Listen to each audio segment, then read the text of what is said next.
The rain hammered against the window like it was trying to break in, mirroring the storm in my chest as I sobbed over the final page of my script, the one where I'd killed off Julian Hart, my favorite actor, in a gut-wrenching scene that left even me shattered.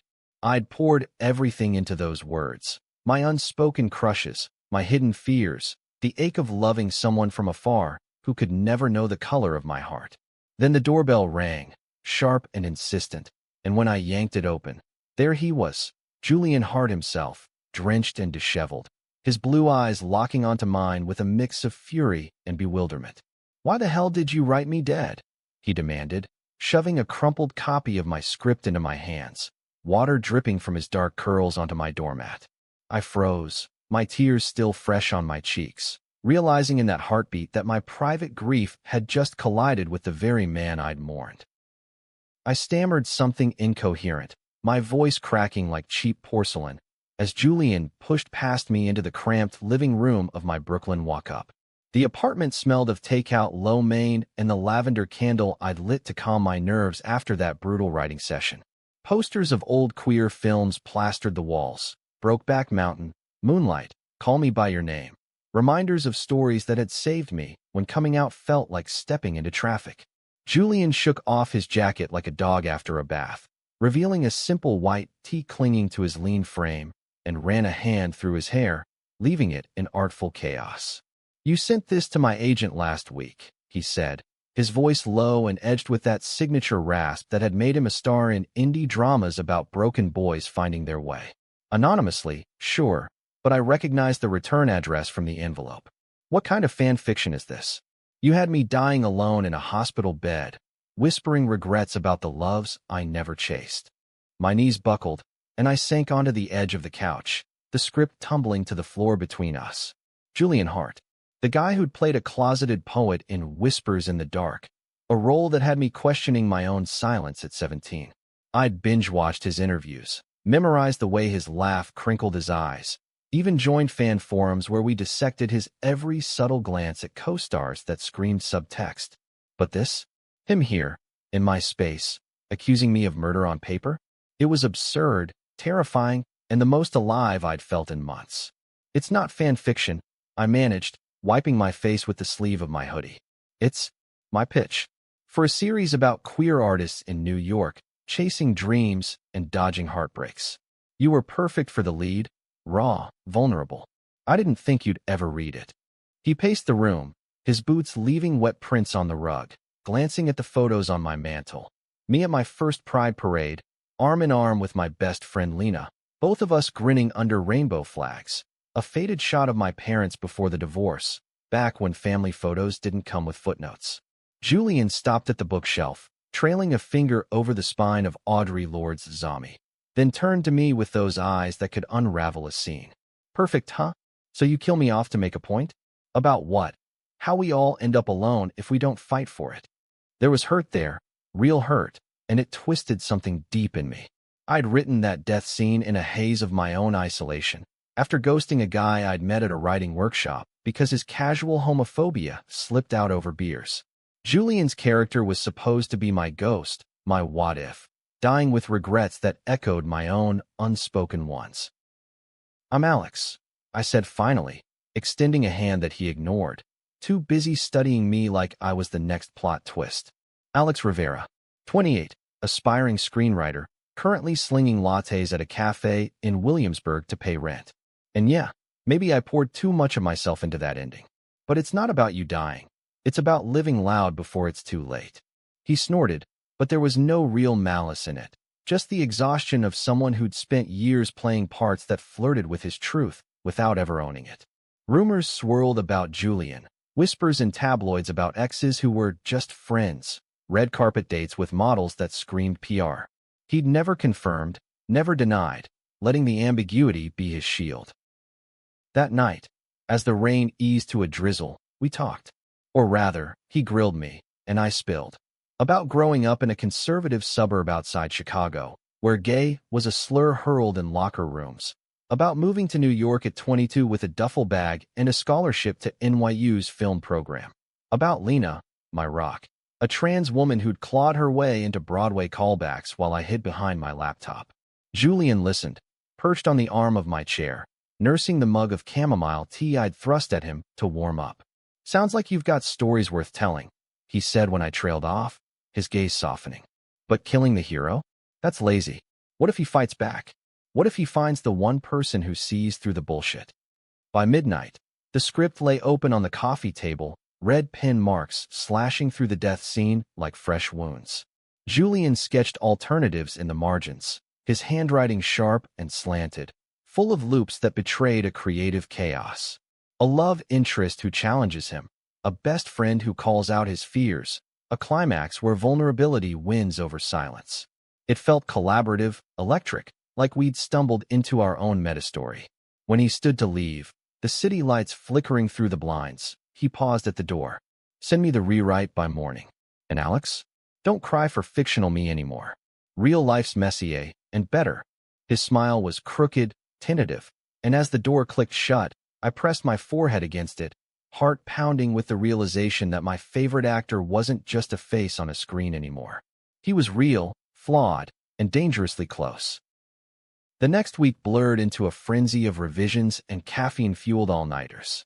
Julian's notes were gold, pushing me to deepen the ensemble, to weave in threads of intersectional struggles, the black lesbian director grappling with industry gatekeepers, the bi-proud composer hiding his fluid identity from conservative backers, the non-binary stage manager navigating dysphoria amid tech rehearsals. I emailed the polished draft on Thursday, my cursor hovering over send for a full minute before hitting it. His reply came hours later. This sings. Coffee tomorrow? 10 a.m. That spot on Bedford. No question mark, just the assumption of yes. And I was there early, fidgeting with my notebook, the bell above the door jingling like a warning every time it swung. He arrived in sunglasses and a baseball cap pulled low, but the barista still whispered to her coworker, a ripple of recognition spreading. Julian slid into the booth across from me, ordering black coffee with a nod, then leaned in. Read it twice last night. The arc from Marcus, the lead, your stand-in, it's got teeth now. But the romance feels safe. Make it riskier. What if the love interest is someone he meets off-script, in the wild? His knee brushed mine under the table, accidental or not, sending a jolt up my spine. I nodded, scribbling furiously, but my mind snagged on the subtext. Was he talking about us? Or was I projecting, turning collaboration into fantasy like I always did? Lena cornered me that evening at her tiny Bushwick studio, surrounded by costume sketches and half-eaten pizza slices. Spill, she demanded, her voice a husky timbre honed from vocal coaching, her auburn wig slightly askew from a long rehearsal day. Lena had transitioned in college, post our freshman year pact to conquer New York together, and her confidence was my anchor. Fierce, unapologetic, with tattoos of phoenixes curling up her arms as badges of rebirth. You've been glowing like a fool in love since that script thing. Is it the actor? Julian Hart? Alex, he's Hollywood's eternal, maybe gay enigma. I deflected with a laugh, but she saw through it, her brown eyes narrowing. Listen, babe, I've dodged enough microaggressions on set to know when a straight-passing ally is testing waters. But if he's for real, don't let your Chicago baggage screw it up. Remember that douche from the workshop? The one who said no homo after kissing you. Her words stung, a reminder of the bruises I'd collected. The ex who bailed when his frat bros found out. The family holidays where dad's silence spoke louder than slurs. Lena pulled me into a hug, her perfume a mix of jasmine and stage makeup. You're worth the mess. Just communicate. Queers don't thrive in silence. Her advice echoed as Julian and I met again, this time at a quiet park in Prospect Heights, laptops open on a picnic blanket under October oaks shedding gold leaves. He read my latest pages aloud, his voice inflecting the dialogue with nuances I'd only dreamed of, Marcus's hesitation laced with longing, the love interest's bold confessions cutting through the noise. This, he said, tapping the screen, this is you. Hiding in plain sight, like I used to. The admission hung there, vulnerable, and I dared to ask, used to? So the rumors. He shrugged, plucking a leaf and twirling it. I'm bi. Off the record, mostly. Hollywood loves a mystery, but coming out mid-career? It's career suicide or a rebirth you might not survive. Dated a guy once, post whispers. He wanted labels, I wanted time. The confession cracked something open in me, a flood of empathy for the man behind the icon. We talked for hours about his Texas upbringing, where football fields hid first kisses between teammates, about the pressure of roles that tokenized queerness without committing. By dusk, as joggers blurred past and the air chilled, he offered me his scarf, woolen and smelling faintly of his cologne, cedar and citrus. "Keep it," he murmured, our fingers brushing. That touch lingered, a promise or a peril, and as I walked home, scarf knotted around my neck, I wondered if this was the story I'd been writing all along. Two souls scripted for tragedy, rewriting toward hope. Word count approximation for seamless continuity. Part 1 ends here at 1,000 words. But the spark ignited complications I hadn't anticipated. 2 days later, my inbox exploded with notifications. Leaks from an anonymous source, my script circulating in industry Slack channels, whispers of plagiarism because some nobody thinks he can off Julian Hart for clout. My phone buzzed nonstop. Lena's frantic texts. WTF, babe? Damage control now. Voicemails from my agent, the one I'd scraped together after NYU. A harried queer woman named Rita who chain-smoked menthols. And then Julian's call. Terse. Meet me at the pier. Now. The East River waterfront was a ghost town that afternoon, wind whipping off the water as ferries churned distant wakes. Julian waited by the railing, hands shoved deep in his coat pockets, face half-shadowed by the bill of his cap. "It's out," he said without preamble, thrusting his phone at me.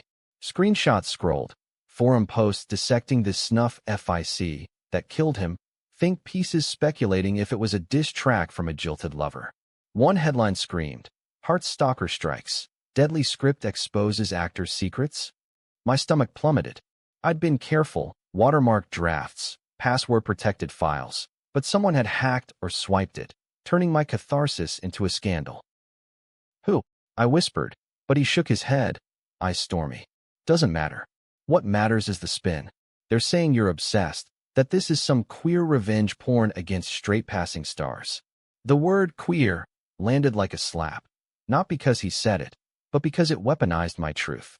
I'd written Marcus as bi like Julian, layering in my own fluidity, the way I'd dated women in college before realizing men lit my core. Now it was twisted into predation. I didn't. I started, but he cut me off, voice rising. "Did you think I wouldn't see myself in it? The regrets, the half-confessions? You wrote my fears, Alex, and now the world's feasting." Hurt bloomed hot in my chest, mingling with the salt spray. "Your fears?" This was my story first, my isolation, my what-ifs.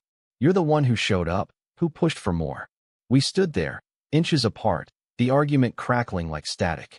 Then, softer, he admitted, "I leaked it." Time fractured.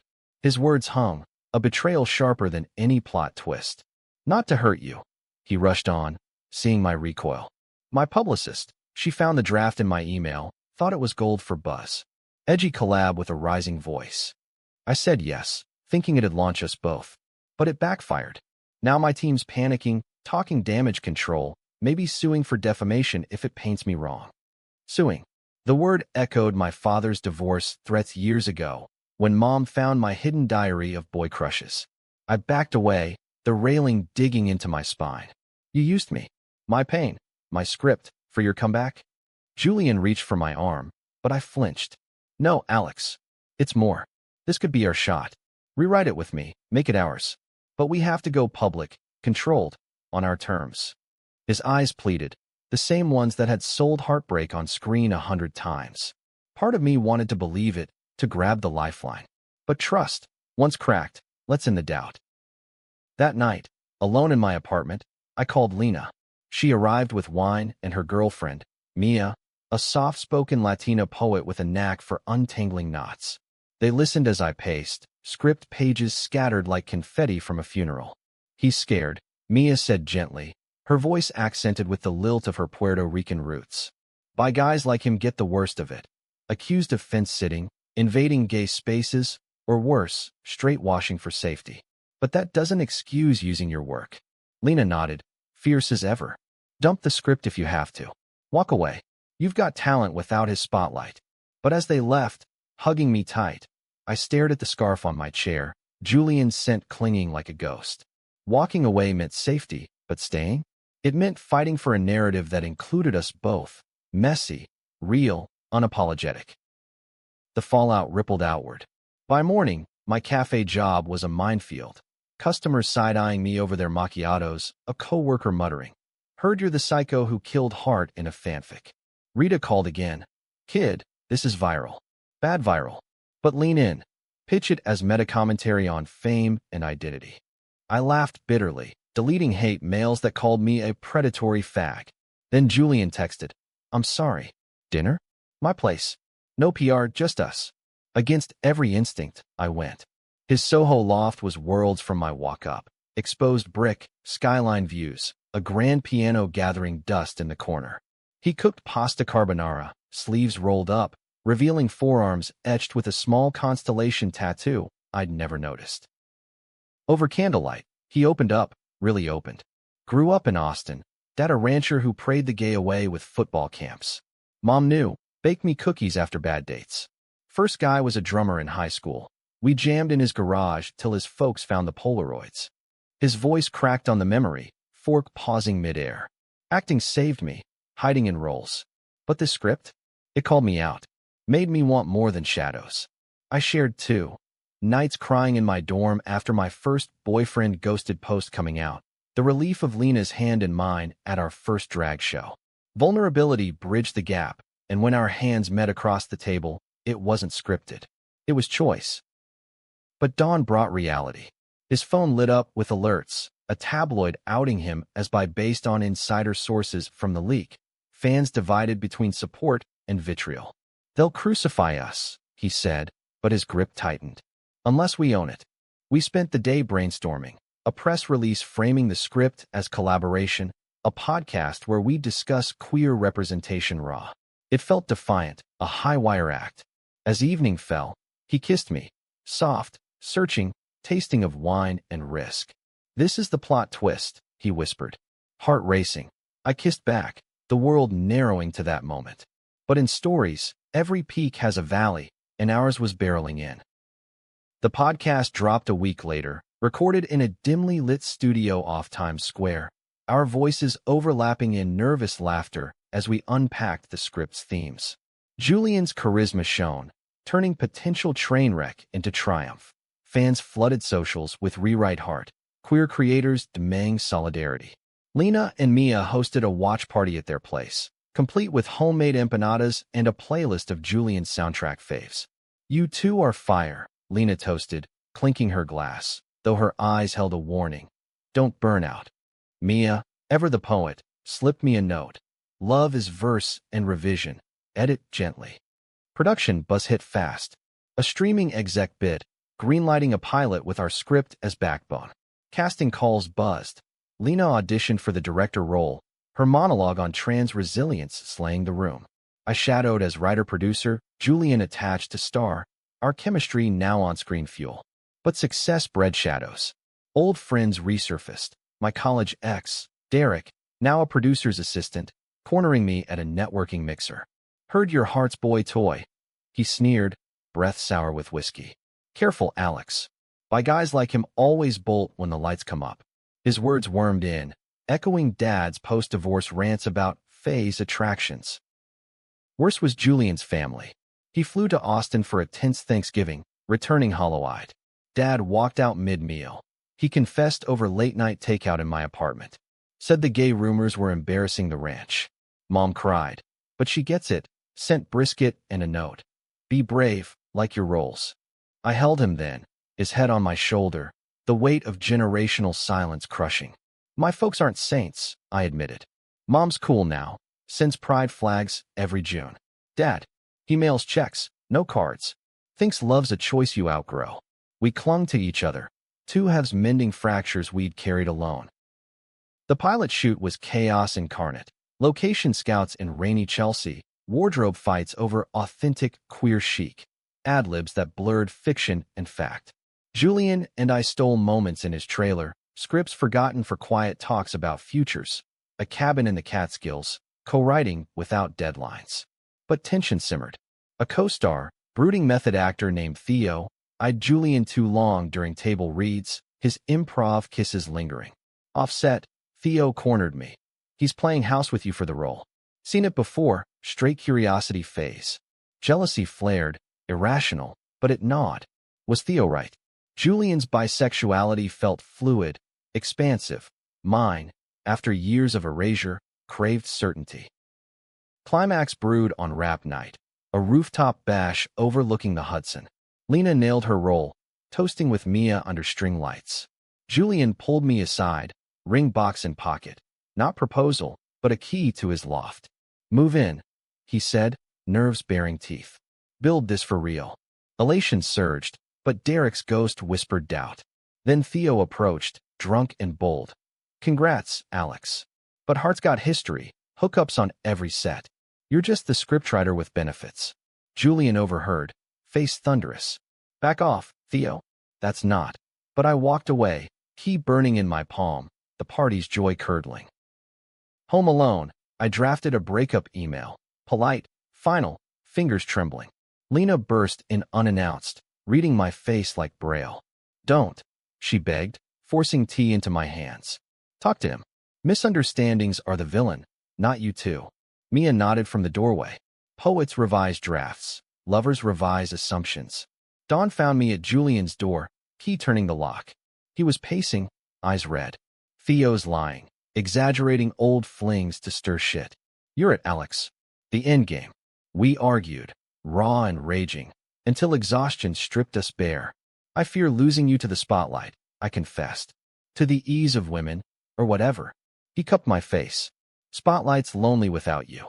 And love isn't ease, it's this. We rebuilt, brick by painful brick. Holidays loomed like uninvited guests. Christmas Eve, I met Julian's mom, Evelyn, at her Austin ranch. Wide porches, longhorns lowing in the distance. She enveloped me in a hug scented with vanilla and earth, her silver-streaked hair catching the firelight. He talks about you nonstop, she whispered over pecan pie, while Dad, stoic, silent, nodded from his armchair, thawing just enough to ask about the show. Back in New York, my family dinner was quieter. Mom's lasagna, sibling banter masking the undercurrent of so, the boyfriend. Actor, huh? Dad called midway, voice gruff, heard on the news. Treat him right, son. Life's too short for half measures. Progress, fragile as eggshell. The show premiered to acclaim. Critics lauding its unflinching queer heart, viewership spiking with query right trending. Lena's character became a breakout, landing her a spin-off arc. Mia's poetry wove into episode soundtracks. But fame's double edge cut deep. Paparazzi hounded our walks, headlines twisting handholds into PR stunts. Julian's by identity drew fire, trolls accusing him of queer baiting, allies debating if he counted as representation. One viral thread dissected our podcast. Heart's just an ally with privileges. Rivera's the real voice. It stung, pitting us as tokens. Personal storms brewed too. An ex of mine, Sarah, a woman I'd dated pre-realization, surfaced at a glad gala, tipsy and tearful. You left me for him? After all we shared. Her plea unearthed guilt. Bisexuality's stigma made me question my erasure of her. Julian, sensing the drift, confronted gently. Past loves don't diminish this. But talk to me, don't carry it solo. We attended couples therapy, a queer-led space in the village, unpacking layers. His fear of abandonment from unstable sets, my terror of invisibility in a bi-erased world. Sessions ended in laughter sometimes, hands intertwined, emerging stronger. Spring brought renewal and rupture. During table reads for Season 2, a new writer, Jordan, non-binary, sharp-tongued, challenged my arcs. Marcus's arc feels heteronormed, they said publicly, sparking online backlash. Tokenism alert. By lead written by a guy dating the star. Julian defended me in interviews, but privately, doubt crept. Am I holding you back? Your voice deserves space. The accusation echoed prejudices I'd internalized, queer creators gatekeeping based on lived versus loved experience. Lena mediated a coffee summit. We're all navigating the same minefield. Collaborate, don't compete. Jordan and I bonded over shared imposter syndromes, co-writing an episode on fluid identities that silenced critics. Yet the deepest conflict simmered within. A health scare, Julian's routine check revealing early anxiety markers, pills prescribed, forced reckoning. What if I'm not enough? He admitted one rainy night, rain lashing windows like accusations. Fame's a high wire. What if I fall, drag you down? I thought of my script's original ending, the lonely death I'd revised away. Then we fall together, I said, pulling him close. Rewrite the fall into flight. That vulnerability sealed us tighter, but external pressures mounted. Studio notes demanding straighter subplots for broader appeal. Execs whispering about edgy but marketable. Climax erupted at Pride Month kickoff, a massive march down Fifth Avenue, rainbows everywhere.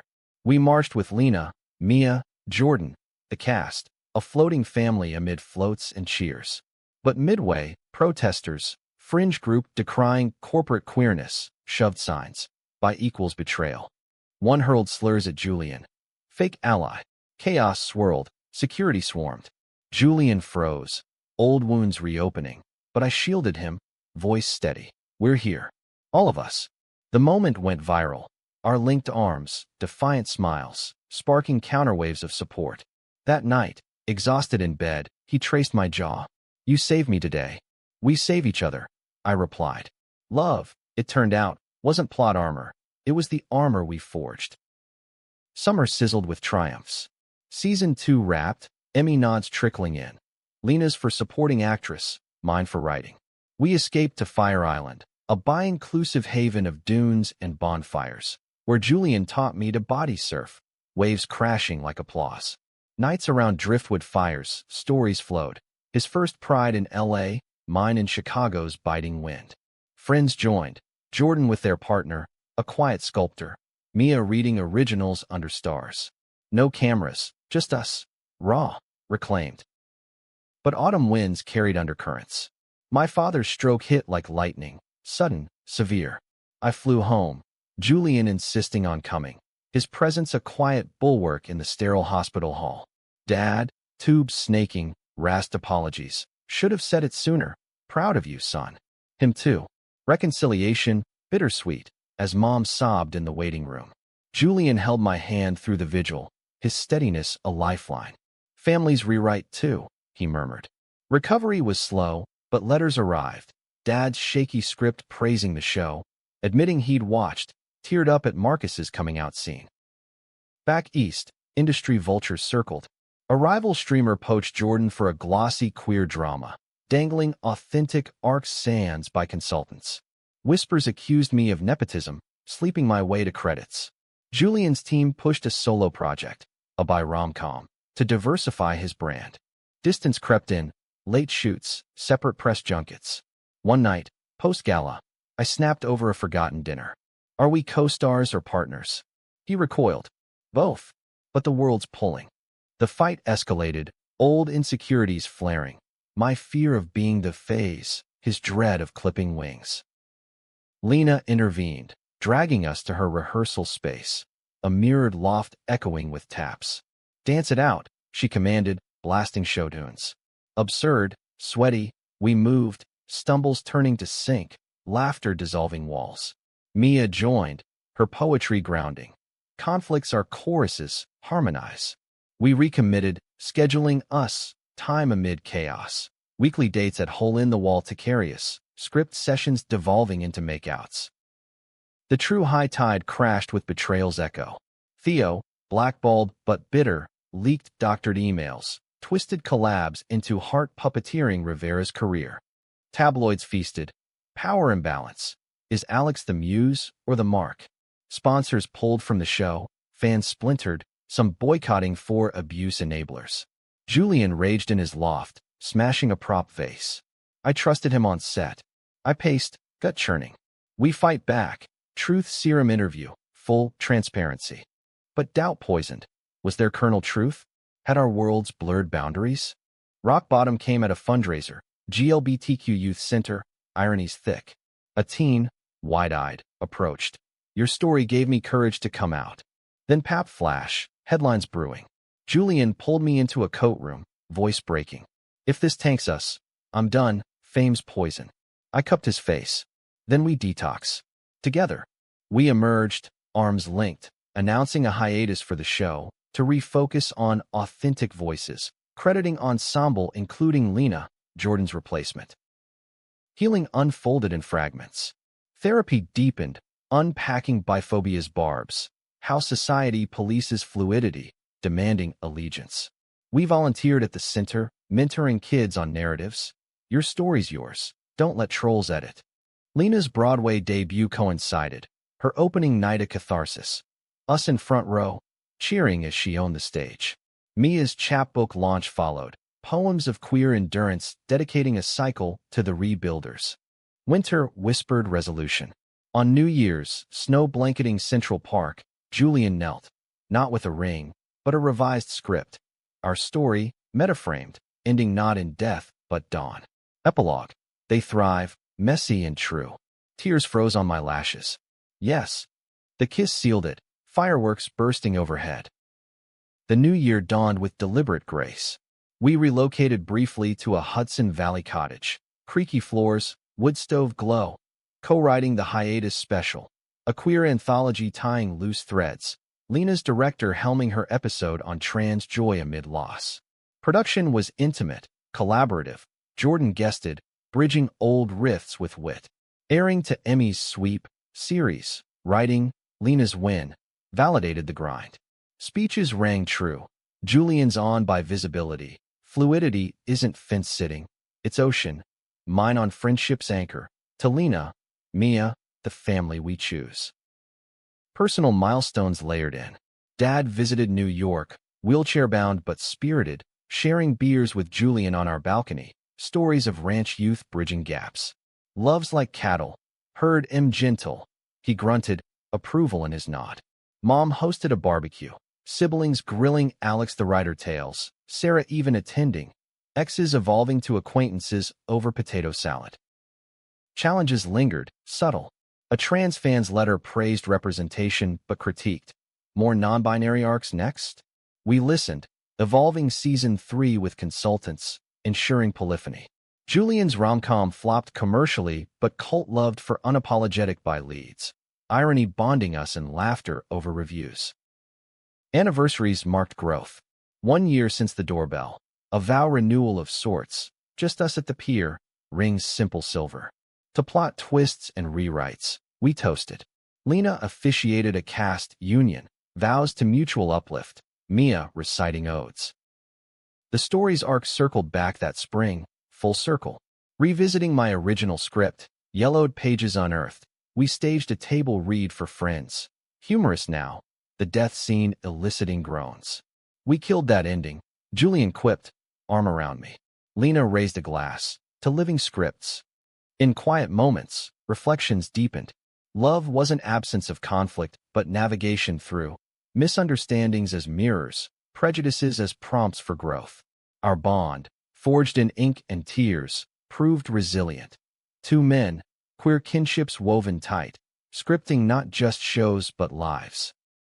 As credits roll on this chapter, the apartment door, once portal to chaos, swings open to possibility. No more crying for fictional deaths, real embraces suffice. And in the wings, more stories, waiting to be written.